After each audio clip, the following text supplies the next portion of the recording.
Upin dan Ipin sedang berjalan sambil melalui depan rumah Atok.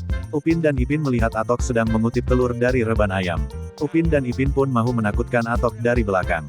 Upin dan Ipin berjaya menakutkan Atok. Atok nyaris kehilangan semua telur yang dikutip dari reban. Kemudian, Atok menyuruh Upin dan Ipin menolongnya mengutip telur dari reban. Upin mengutip telur dari reban, kemudian Ipin meletakkan telur ke dalam bakul.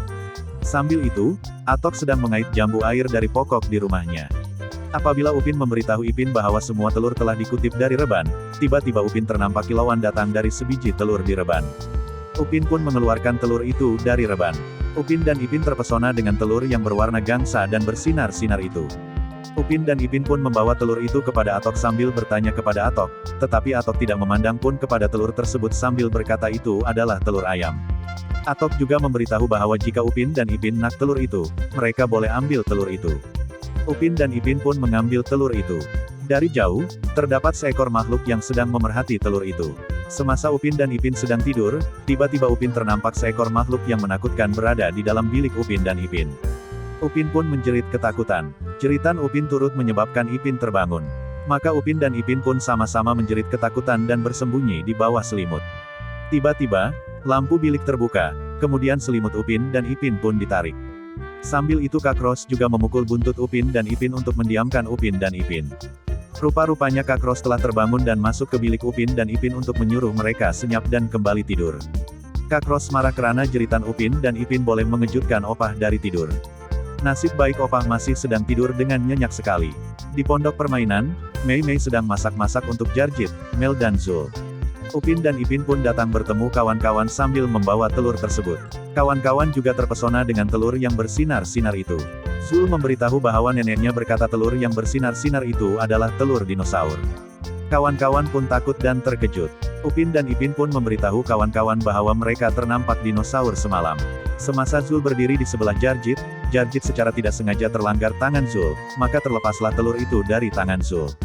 Semua orang berusaha untuk menangkap telur tersebut tetapi tidak berjaya. Nasib baik telur itu terlanggar perut Ehsan. Kemudian, Fizi berjaya mengangkat telur tersebut menggunakan tangannya. Ehsan dan Fizi juga terpesona dengan kecantikan telur itu. Upin dan Ipin membawa telur itu pulang ke rumah sambil mencari Opah. Opah tidak berada di ruang tamu maupun di biliknya.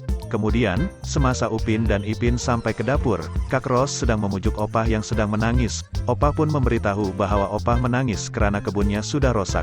Kak Ros pun menyuruh Upin dan Ipin pergi melihat sendiri kerusakan yang berlaku pada kebun Opah. Upin dan Ipin terkejut dengan kemusnahan pada kebun Opah. Ipin mengisyaki dinosaur semalam yang merosakkan kebun Opah.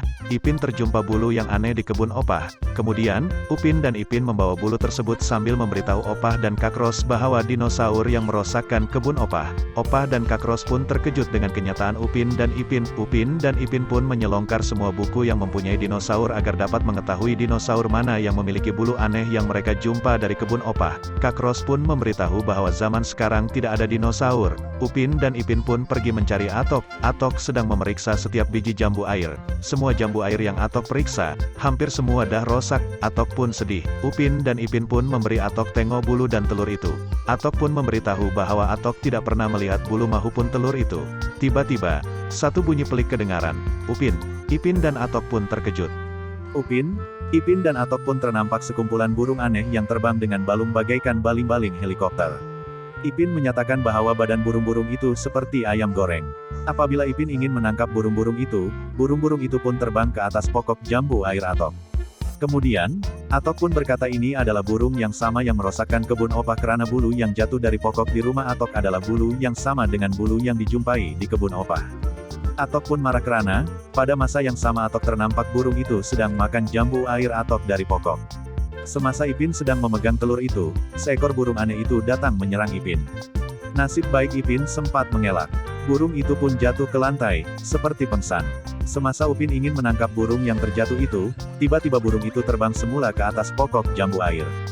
Kemudian, sekumpulan burung aneh itu terbang keluar dari pokok jambu air. Upin dan Ipin pun kejar burung-burung itu. Atok turut menyuruh Mei Mei, Jarjit, Zul dan Mel untuk kejar burung-burung itu bersama Upin dan Ipin. Upin dan Ipin pun kejar burung-burung itu sampai ke sebuah tasik yang cantik.